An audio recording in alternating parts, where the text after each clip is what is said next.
todo dispuesto. Por tanto, ahora dirás a mi siervo David, así ha dicho Jehová de los ejércitos, yo te tomé del redil, de detrás de las ovejas, para que fueses príncipe sobre mi pueblo Israel, y he estado contigo en todo cuanto has andado, y he cortado a todos tus enemigos de delante de ti, y te haré gran nombre, como el nombre de los grandes en la tierra, asimismo he dispuesto lugar para mi pueblo Israel, y lo he plantado para que habite en él y no sea más removido, ni los hijos de iniquidad lo consumirán más, como antes, y desde el tiempo que puse los jueces sobre mi pueblo Israel, mas humillaré a todos tus enemigos, te hago saber, además, que Jehová te edificará casa. Primer libro de Crónicas 17 del 7 al 10. Y con el desarrollo del por qué Dios no quiere que David le edifique casa donde él habite, le recordará de dónde lo llamó, y todo el proceso que experimentó hasta sentarse en el trono, en el cual Dios lo estuvo acompañando en cada paso. Y hablando del lugar donde hacer habitar el arca, Dios le hace ver como en su voluntad Israel es que habita en estas tierras, y las cuales también ha dispuesto que las habitará para siempre.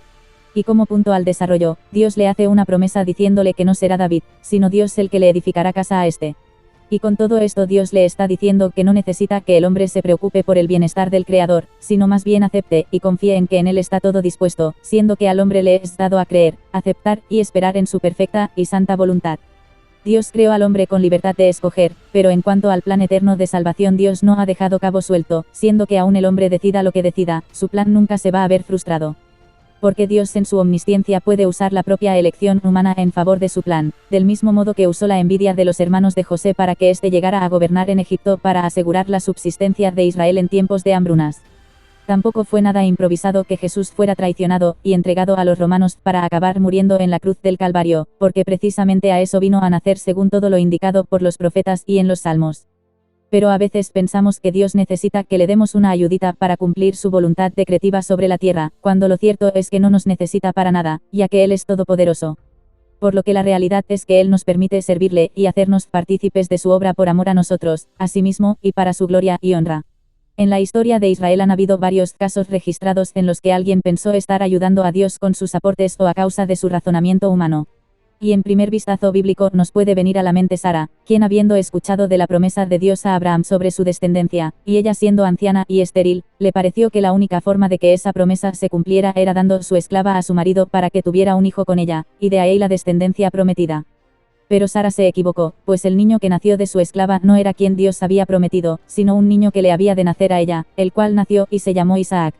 En consecuencia sucedió que del niño nacido de la esclava nacieron 12 tribus, pero estas no acordes con la voluntad de Dios, sino que persistiendo el linaje hasta la fecha, perdura la enemistad entre ambos hijos, no poca, sino tan grave como hasta llevada a muerte por la parte ismaelita. Pero no alterará en nada el plan de Dios, del cual se dio cumplimiento una parte, y se dará en un poco de tiempo más, el cumplimiento total.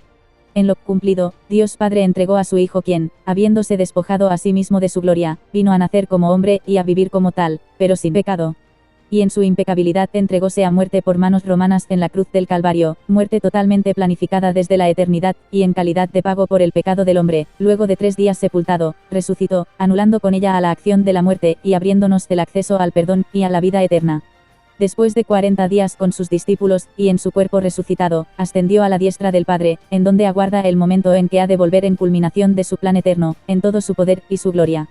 Mientras tanto, y a los 10 días de su ascensión, nos fue dado el Espíritu Santo a morar en cada creyente, dándose el nacimiento de la Iglesia, a quien Dios ha prometido preparar casa, y llevarla con Él, haciéndola partícipe en coheredad con el Hijo, para su gloria y honra eternas. Por 20 siglos y 2 décadas más, está permaneciendo la Iglesia por lumbrera de Cristo al mundo, y permanece mientras va creciendo en número, y en la altura de la perfección de Cristo, hasta el día en que el Señor la lleve con Él. Y aunque la esperanza late cada vez con más fuerza en el corazón cristiano, el cada vez mayor nivel de maldad sobre la tierra y la incredulidad que impera en cada vez más conciencias embotadas por el egocentrismo, nos tienta a buscar fórmulas con las que dar una ayudita a Dios con esto de la exposición del Evangelio, apelando más que a las conciencias, al intelecto o a la distracción del hombre. Pero debemos recordar que Dios no depende del hombre para hacer cumplir su plan sobre la tierra, sino que, en su inconmensurable amor y misericordia, ha permitido que seamos parte de esta obra milagrosa de la salvación, poniéndonos por lumbreras y voceros de Cristo. Como lumbreras y voceros, pues, limitémonos a tal, que es llevar la luz de Cristo, y expandir su Evangelio, sin ayuditas, recordando que la obra de convicción de pecado y de regeneración es exclusiva del Espíritu Santo. Hoy es día de descansar en el alivio de saber que Dios lo tiene ya todo dispuesto, y que pronto todo se cumplirá. En la casa de mi padre muchas moradas hay, si así no fuera, yo os lo hubiera dicho. Voy, pues, a preparar lugar para vosotros, y si me fuere, y os preparare lugar, vendré otra vez, y os tomaré a mí mismo, para que donde yo estoy, vosotros también estéis. Juan 14:2 y 3.